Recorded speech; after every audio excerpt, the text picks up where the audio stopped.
Nav, thank you for all your time. Jen finished up with the written article in the magazine, and I kind of want to take it a little bit further, go beyond the page with you, and ask you a few questions. Sure. So the first one, I want to know a little bit about your background. How long have you been a chef, and how long have you been in Amherstburg doing that? I've been at Salty for about 5 or 6 years now. I don't really count, but I definitely 5 years in Amherstburg. How I became a chef. I mean, I really don't. I always tell people this. I don't consider myself a chef because I didn't go through the schooling that some of my great chef friends have gone through. But that's the moniker that comes with it. I'm just a guy that loves to eat. And a musician that sat and ran back home, with my band every day after practice and watched Emerald and Bobby Flay. It was just something we did because we were poor, and we needed to eat food, and and that translated into me loving to cook and cooking for them, and beyond that, it just kind of happened. It was like a love, and people started. I have this thing for entertainment. I'm just not a guy that sits in the kitchen. Like, I love to be in front of people, so I start to compete, you know what I mean? And I went to Food Network, I competed in Windsor, and those things were where I wanted to be. Like, it's like, I'm a TV guy, I'm a stage guy. That's the shit I do. And, so that translated into what else can I do to entertain people? And this was what I was good at. So it just kind of happened. What pulled you literally off the stage? Because let's talk about some of the music stuff you've been doing. You've been on stage with Ludacris. Yeah, I did a song with him. Yeah. I did a song with Luda. I don't know, it was about 2013, I believe, or something like 2010, 2013. It's been a while. I was just asked to do a song in a movie. I was actually signed at that time, living in England, and I had come home because I was diagnosed with Hodgkin's lymphoma. So I came home to Windsor back for the first time since I was like 19, and I'm about 30 something then, or 30 years old, and basically I had to fight it, being with my family here, my mom and dad, who are great supporters of mine, and my younger brother, who's an amazing musician as well, and they are all here, and you got your great health care here and everything, so I came to fight it, and while I was fighting it, I couldn't really sing, so my album started to get pushed back, and then I got this opportunity from my record label, and they were like, we need a guy to sing this song, and we think it should be you. And it was a song with my producers and Ludacris, and basically it was for a movie called Breakaway with Russell Peters and Rob Lowe and everybody, and it did really well. I got to walk some carpets, hang out. It was like, a pretty cool thing to do. But at the same time, I was transitioning into food, because I couldn't really sing anymore. I was going through chemo, and the chemo was above my lungs, and so it was beating on my lungs, and if I could sing great for 3 songs, and then you get tired. So I needed to find another venue, another outlet to give everything that I can, and that's, the happiness of being in front of people. That's what I meant, that's what I wanted to do, and that's where the transition came. I just started to get known for it. Yeah. And it just became it's always been a passion, but it became the passion. It almost became like I can control my narrative here. And that is what the difference in the music industry is. You don't know when things are going to end, and you don't know when things can start back up, right? Back, especially in those days. So okay, so roll back. When did you get signed? When did you have a manager and a label? I got signed. So I had a developmental deal in 2003, and basically that went downhill, and that was only because I didn't really think about doing what they wanted me to do. What they wanted me to do was not my music. And when you come down to artistry, everybody knows if your heart's not in it, it's never going to translate right. Not to the people, not to yourself, nothing. It wasn't. It was never translating right. So I had to kind of walk away from that, and it sucked for me because, I could have, at that point in time, I'm like in my 20s. And I'm like, yeah, I can do this, but I couldn't translate to what they wanted me to do. So the next time that I was signed was overseas in England, and that was about 2005. and or 2005 or something like that. And I went over there to record, and I'd already recorded with my band here, doing some songs and stuff like that. So I decided to move there. I brought my brother with me, who's my right hand when it comes to music. And we started writing, and we wrote about 20 songs. We recorded them, came home, brought my band from Toronto, who are great musicians and play with some of the best people right now. This is the kind of caliber of people I got to go to school with. These guys are still playing with Lady Gaga and stuff like that. And they came over to my house, my home, Windsor, and we threw a big show, kind of saying, yeah, we're back, you know. About 3 days later, I started having problems, and 6 months later they told me I had cancer. So that all kind of started, and then, you know, obviously I'm fighting it for a couple of years, and they're pushing my album back. You don't know if I can perform. Right. It's not their fault.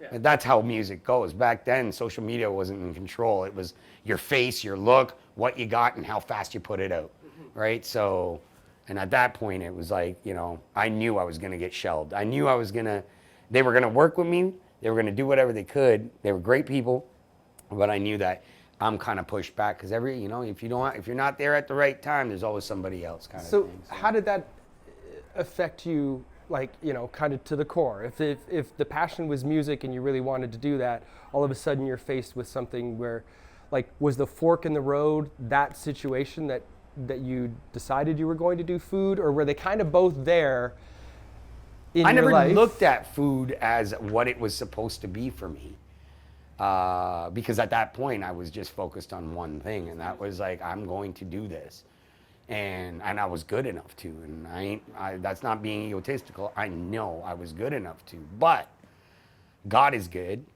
and sometimes, you know, you get lucky enough to find two things that you love, and I fell into this, and I couldn't be happier. It's almost like it is meant to be, right? Yeah. I mean, at first you're always upset because you don't know where you're going. But once you see you know, a path, and you got your focus, and you got your artistry in your hands, and your you know, the way you speak and the way you look, and everything works, and people accept it.